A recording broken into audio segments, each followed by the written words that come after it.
అందరికీ నమస్కారం. Welcome to పల్లెటూరు బ్లాగ్స్. అందరూ ఎలా ఉన్నారు? మేమైతే బాగున్నాము. మీరు కూడా బాగుండాలని మనస్ఫూర్తిగా దేవుని అయితే కోరుకుంటామండి.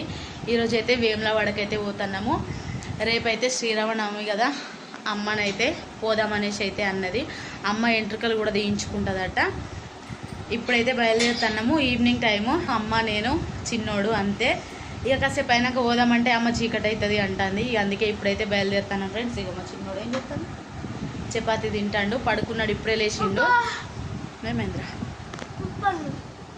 ఇగో బ్యాగ్ అయితే సర్దుకున్నాము. రేపైతే సీతారాముల కళ్యాణం కదా. ఇక రేపు మార్నింగ్ అయితే స్నానాలు చేసిన తర్వాతనైతే అత్తము చపాతీ తీసుకుపోతున్నాము. ఇంకా పప్పు చేసిన అంతే. మరి ఈరోజు నైట్ దర్శనం అవుతుందా, మరి రేపు అవుతుందా చూడాలి. ఇప్పుడైతే బయలుదేరుతాను ఫ్రెండ్స్. చూడండి, అక్కడికి పోయిన తర్వాతనైతే వీడియో అయితే కంటిన్యూ చేస్తా ఫ్రెండ్స్. ఇగో దగ్గర రోడ్ దాకా వచ్చిన. చిన్నోడికి డబ్బులు అమ్మ పట్టుకో అని ఇచ్చిందట. ఇస్తే జేబులో పెట్టుకున్నా అన్నాడు, పెట్టుకోలేదు. మళ్ళీ ఫ్రిడ్జ్ మీద పెట్టిన అంటే మళ్ళీ ఇగో ఇంటి దాకా పోయి మళ్ళీ తీసుకొని వస్తాను. వీళ్ళైతే ఇక్కడ కూర్చున్నారు. ఇగో రోడ్ దాకా వచ్చినాము. ఇక్కడ దాకా వచ్చిన తర్వాత వానికి గుర్తొచ్చింది, మళ్ళీ రిటర్న్ పోయి మళ్ళీ వస్తాను. ఈ పాటికైతే బస్సు ఎక్కుతాం కావచ్చు. 6 పోదాం అనుకున్నాము. దగ్గర 7 అవుతుంది. ఏంది ఇగో ఇప్పుడు ఫ్రెండ్స్, ఇగో ఇక్కడ కూర్చున్నారు వీళ్ళు. నేనైతే ఇక పోయి వచ్చిన. ఎటు ఆటే పోదామా? మస్తు దూరం నడవాలి ఇటైతే. ఇక్కడ ఆపర్రా బస్సులు. ఇటు నుంచి నడుచుకుంటావా? ఇటు నుంచి పోదాం నడుచుకుంటా. ఇది పట్టుకో.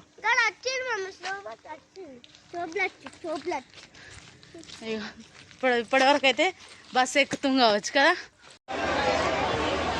ఫ్రెండ్. చూడండి, ఇప్పుడే డబ్బులు మర్చిపోయినా అనేసి అయితే ఇంటికి పోయి వచ్చిన కదా. మళ్ళీ బస్సు కోసమని ఒక 1 అవర్ అయితే రోడ్ మీదనే ఉన్నాము. ఒక్క బస్సు కూడా ఆగలేదు. ఇక మళ్ళీ కరీంనగర్ పోయి వచ్చేసరికి కూడా అదే టైం అయింది కదా. ఇక్కడనే ఎవరైనా దిగే వాళ్ళు ఉంటే ఆపుతారు కదా అనేసి అయితే ఇక్కడే ఉన్నాము. అసలు ఒక్కరు కూడా ఆపలేదు. బస్ స్టాండ్కి పోయినాము. ఎక్స్ప్రెస్లో వెళ్ళిపోదామంటే చూడండి, ఆర్డినరీ బస్సు ఒక్కటి కూడా లేదట, అన్నీ ఎక్స్ప్రెస్లో వేసిర్రట. చూడండి ఎట్లా కొట్టుకుంటారంటే మస్తు మంది ఉన్నారు. అసలు ఇక అమ్మ అన్నది, బుజ్జి ఇంటికి పోదాం దా అన్నది.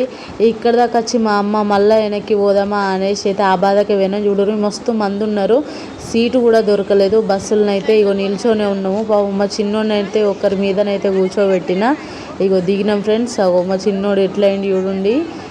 అసలు ఇంతమంది పబ్లిక్ ఉంటారు అనేసి అయితే తెలియకనే వచ్చినాము. తెలితేనైతే రాకపోదాం ఫ్రెండ్స్. ఇగో ఇక్కడ టెంపుల్ దగ్గరికి వచ్చినాక కూడా చూడండి, ఫుల్ అంటే ఫుల్ పబ్లిక్ ఉన్నారు. ఎక్కడ ఉంటాము ఈ జనాలలా అనిపించింది. ఇద్దరమే వచ్చినాం కదా, రూమ్ ఎందుకు, ఇక సత్రంలో ఉందాము అనేసి అయితే అక్కడికి పోయినాము. పోయేసరికి అయితే అక్కడనైతే కొంచెం అంటే కొంచెం కూడా ప్లేస్ లేదు. ఇట్లా కాలు పెట్టడానికి కూడా గ్యాప్ లేకుంటుంది మొత్తము. మళ్ళీ ఎండాకాలం కదా, ఈ ఉడకపోత అసలు ఘోరంగా అనిపించింది. ఇక మళ్ళీ అక్కడ ఉండేటట్లేమో అనేసి అయితే రూమ్ దగ్గరికి పోయినాము. రూమ్ దగ్గరికి పోతేనైతే మస్తు డబ్బులు అంటారు. ఎందుకంటే ఈ కళ్యాణం కదా, ఎక్కువ మంది ఉన్నారు కదా అనేసి అయితే వాళ్ళు కూడా రేట్లు అయితే మస్తు పెంచిర్రు. అక్కడ రూమ్లో అయితే ఉన్నాము. ఉన్న తర్వాతనైతే ఇక నైటే దర్శనం చేసుకున్నాము. ఎందుకంటే ఈ మందిని చూస్తేనైతే ఇక పొద్దున్నైతే ఇక దర్శనం కాదు అనిపించింది. అందుకే ఇక నైట్ చేసుకుందాము అనేసి అయితే ఇక నైటే చేసుకున్నాం ఫ్రెండ్స్. చూడుర్రి, ఇక్కడైతే ఒక ఆమెకైతే దేవుడు వచ్చింది. ఆమెనైతే దేవుడు చెప్తుంది.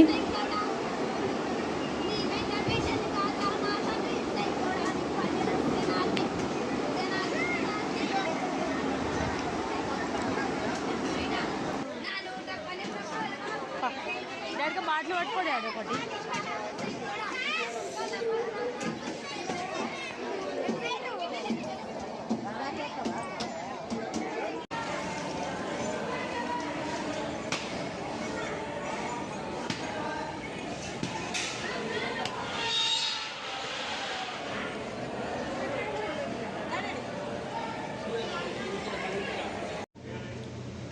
ఫ్రెండ్స్ ఇక పోయినాం కదా. పోయిన తర్వాత ఇంటి దగ్గర అయితే చపాతీ తీసుకుపోయినాము. ఎందుకంటే మార్నింగే వద్దాం అనేసి అయితే మమ్మీ ఆకలి అవుతుంది అన్నాడు. అన్న తర్వాతనైతే ఇక బోండా తీసుకున్నాము. అప్పటికే టైం అయితే 11:30 అయిపోయింది కావచ్చు.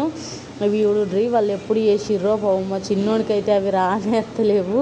ఇక వాళ్ళందరూ ఉన్నారు, అసలు నవ్వాలో ఏం చేయాలో తెలుస్తలేదు. అవి ఎప్పుడు చేసి పెట్టిర్రో. పాపం మా చిన్నోడికైతే ఇంకా పళ్ళే లేవు కదా, సరిగ్గా అన్నీ ఊడిపోయినాయి కదా, వాడైతే తింటాడు. ఇక మాకు కూడా ఇచ్చిండు, మమ్మీ నాకు వద్దు అని ఇచ్చిండు. లాస్ట్లోనైతే మస్తు గట్టిగా ఉన్నాయి. పాపం వాడైతే ఎట్లా తిన్నాడో ఏమో అనిపించింది. అవి చూస్తేనైతే ఏదో ఆకలి బాధకు తిన్నాడు కావచ్చు అంతే. ఇక అక్కడ నుండి అయితే మళ్ళీ అమ్మకైతే ఎంట్రుకలు ఇద్దాము అనేసి అయితే ఇగో ఎంట్రుకల దగ్గరికి పోయినాము. ఇగో ఇక్కడైతే ఎవ్వరు లేరు, ఎందుకంటే ఇదైతే మార్నింగు, ఇక ప్రొద్దుటనే వెళ్ళిపోయినాం కాబట్టి ఎవ్వరు లేరు. ఈ అమ్మనైతే ఎంట్రుకలు ఇచ్చేసింది దేవుడికైతే.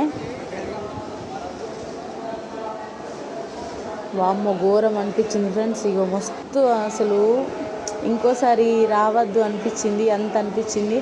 ఎట్లనైనా ఇంటికి ఏరుకోవాలి దేవుడా అనిపించింది. అంత ఘోరంగా ఉన్నారు పబ్లిక్ అయితే. మళ్ళీ ఎక్కడ చూడు అసలు ఇష్టం ఉన్నట్టుగా తిట్టుకునుడు, ఆడోళ్ళే తిట్టుకుంటూనే ఉన్నారు. దేవుడి కాడికి వచ్చినాం అన్నది కూడా వాళ్ళకి తెలియదు, తిట్టుకుంటూనే ఉంటారు. లడ్డుల దగ్గరికి పోయినా కూడా అంతే, ఎక్కడనైనా తిట్టుకునుడే. బస్సులనైతే ఇక ప్లేసే లేదు కదా అసలు.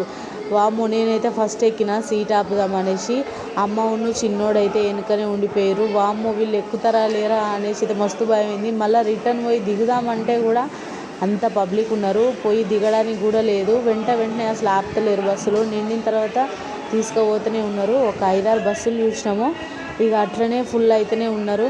ఇక అన్నీ సర్దుకొని వచ్చి మళ్ళీ ఇంటికి ఏం పోదాం అన్న ఆలోచనతో అయితే వెనక్కి అయితే రాలేదు. ఇక్కడ అమ్మకైతే ఎంట్రుకలు అయితే ఇచ్చేసినాము. ఇచ్చేసి ఇక్కడే అమ్మ స్నానం చేసుకుంది. అటు పక్కకైతే నల్లలు ఉంటాయి కదా, అక్కడైతే వేసుకుంది. ఇక్కడ నుంచి మళ్ళీ రూమ్కి అయితే వెళ్ళినాము. ఇక కళ్యాణం అయితే స్టార్ట్ అయింది ఫ్రెండ్స్. అసలు పొద్దున్నే వద్దాం అనుకున్నాము, ఎందుకంటే నైటే దర్శనం చేసుకున్నాం కదా, పొద్దున్న వద్దాం అనుకున్నాము. ఇంత దూరం వచ్చినాం కదా, కళ్యాణం చూడకపోతే ఎట్లా అనేసి అయితే ఇగో కళ్యాణం చూస్తున్నాము. ఈ వీడియోని అయితే పాపం మా అమ్మనే తీసింది, ఎందుకంటే ఇగో ఫ్రెండ్స్ నేనైతే కళ్ళు తిరిగి పడిపోయినా. నాకైతే ఆ ఉక్కపోతకైతే మొత్తం అంతా బీపీ డౌన్ అయినట్టు అయిపోయింది. ఇక అమ్మ దగ్గరనే పడుకున్నా. పాపం మా అమ్మనైతే ఊపుతూనే ఉంది. మా చిన్నోడైతే గన్ను కొనుక్కున్నాడు, ఆ గన్ను వట్టతోటైతే ఊపుతూనే ఉంది. అది ఎంతసేపు ఊపిందో ఏమో. ఫుల్ పబ్లిక్ ఉన్నారు, అక్కడే పడుకున్నా. కళ్యాణం అయితే అవుతుంది ఫ్రెండ్స్. ఇక మొత్తం కళ్యాణం అయ్యేదాకా గుడ్లేము, ఎందుకంటే ఇక మళ్ళీ అయిపోయిన తర్వాత ఇక మళ్ళీ పబ్లిక్ అయితే చెప్పలేము. ఇక ఫ్రీగా అన్నదానం కూడా పెడతారు అనేసి అయితే అన్నారు. అక్కడికి పోయినాము. పోయేసరికి ఇక జనాలను చూస్తేనైతే ఇక మాతోటైతే కాదు ఇక అనేసి అయితే సపరేట్గా వచ్చినాము. ఒక మజ్జిగనైతే తాగినాము అంతే. ఇక అక్కడనైతే తినలేదు, ఎక్కడేం తినలేదు. ఇక అక్కడ అయిపోయింది అంటే డైరెక్ట్గా బస్సు ఎక్కినాము. బస్సు ఎక్కి డైరెక్ట్ ఇంటికి వచ్చినాము. ఇక్కడ రోడ్డు మీద దిగిన తర్వాత కూడా అసలు నాకు ఓపికనే లేదు. వామ్మో ఇంటి దాకా ఎట్లొస్తా అనిపించింది. రోడ్డు మీద ఆటో తీసుకొని అయితే ఇంటి దగ్గరికి వచ్చినాం ఫ్రెండ్స్. ఇక ఆ రోజు కళ్యాణం కదా, కొబ్బరికాయ తీసుకున్నాము. ఇచ్చి పక్కన శరణ్య అనే అమ్మాయి ఉంటుంది, ఆ అమ్మాయికి ఇచ్చి అయితే దేవుడి దగ్గర కొట్టేసిరమ్మని ఆమెకే ఇచ్చినాం ఫ్రెండ్స్. అంత ఫుల్ మంది చూడుర్రి, మీకే అర్థమవుతుంది. చూస్తేనైతే ఇట్లా దేవుడి దగ్గరికి పోతేనైతే ఇట్లా అవుతుంది అనుకోలేదు. స్టార్టింగ్ నుండి ఏదో ఒకటి అయితేనే ఉంది. డబ్బులు మర్చిపోయినాం బస్సు దగ్గర. ఇక్కడ ఫ్రెండ్స్ ఘోరం అనిపించింది.